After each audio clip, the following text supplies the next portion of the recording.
Good morning, church family. It's day 15 of 25 as we go through our YouVersion reading Bible app entitled Discovering Hope During Catastrophe. It's Friday, and man, what a great passage of scripture to read as we head into the weekend. As we've been looking at what should our response be during a pandemic? How should I respond? What should I do during something like this? And man, Job chapter 38. It's a powerful passage of scripture, and it's something that it's going to put us in our place. But it's a great thing that we should do during this time in order to encourage us and to build some hope into us, as we're going to see that at the end of the day, God's got it. And that is enough hope for us, and that we need to increase our trust in Him during this time. So throughout the book of Job, the first 37 chapters, Job has experienced devastation. He's lost everything. He is physically hurting and in pain. His wife has looked at him, his only family member left, and has said, "Curse God and die." And Job says, "No, I can't do that. God gives and He takes away. May His name be praised." We read through chapter 1 and chapter 2 a couple weeks ago as we've looked at this. And then in Job chapter 3, verse 30, and through all the way through chapter 37, his three friends come to kind of comfort and counsel Job, and they don't really do either of them very well. They don't do a good job comforting him, and they have no counsel that actually comes from God. So it's not helpful conversation at all. And then God finally shows up in chapter 38.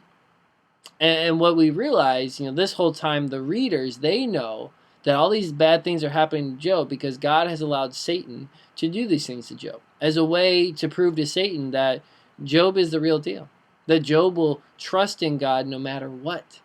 And Satan does everything, throws everything at him that he can, and it doesn't discourage Job from trusting in God and believing that He is good and faithful despite all the hardships that he is enduring. But God finally shows up in chapter 38, and He speaks to Job and his three friends. And I'm not going to have time to read through this whole thing right now. I've read through it this morning, and I hope you had an opportunity to read through all of Job chapter 38, but it's an amazing response of God saying, like, who are you? Who are you to question what's going on? Who are you, a mere human, to think that you know all the answers or can figure out everything? Or why is this pandemic happening? Why are you going through this catastrophe? Why are these bad things happening? Like, why would you even put yourself in a place of trying to figure it out? God says, don't do that. That's not your job. That's not your responsibility. You don't have the degree. You don't have the skill set. You don't have the track record in order to even think about those questions. And that's why he starts off in verse 4. He says, "Where were you when I laid the earth's foundations?" Like, tell me if you understand. Who marked off its dimensions? Surely you know. Who stretched a measuring line across it? And so the answer, obviously, is, well, you, God. You're the only one. You're the only one to see all those things. And so time and time again, God goes through all the creative elements that He made, the stars, the moon, the sun, and so many different things in nature. He talks about just the different seasons that people experience, and how He has power and control of changing all of those. And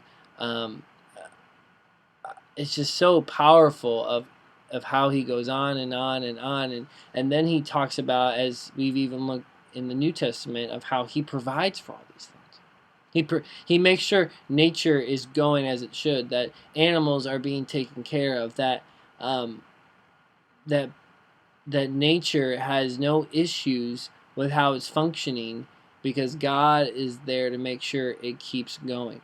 And so His whole point to Job and his friends is, I got all this. I'm the one in charge. I'm making sure things are happening. So you don't have to question anything. You don't have to point the finger at Job and say, well, Job, it's because you're a bad person that this catastrophe's happened. No. It's not your job to answer that question. Your job is to just be reminded that I'm in control, that I got it all covered, that I'm not surprised, and I can take care of you. You see, when this pandemic hit and we've gone through this catastrophe in our country, when people have lost jobs and people are suffering emotionally and mentally, and even the social injustices that we have seen arise in our country, all of this feels overwhelming. It feels discouraging.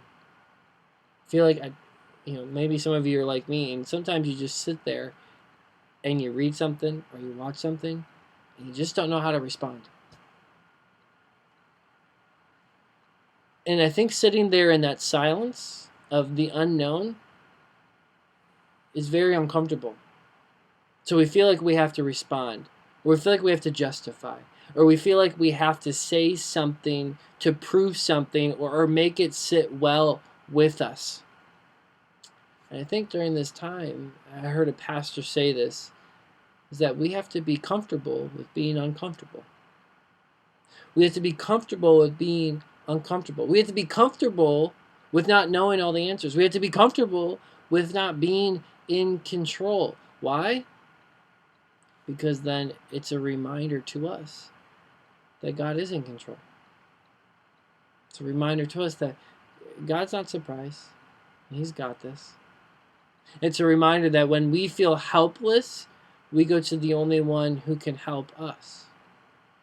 And so my hope and encouragement for you today is that you would feel hopeless about your own control. You'd feel hopeless about trying to figure out all the world's problems, and instead you would put your hope in the one who can take care of it all.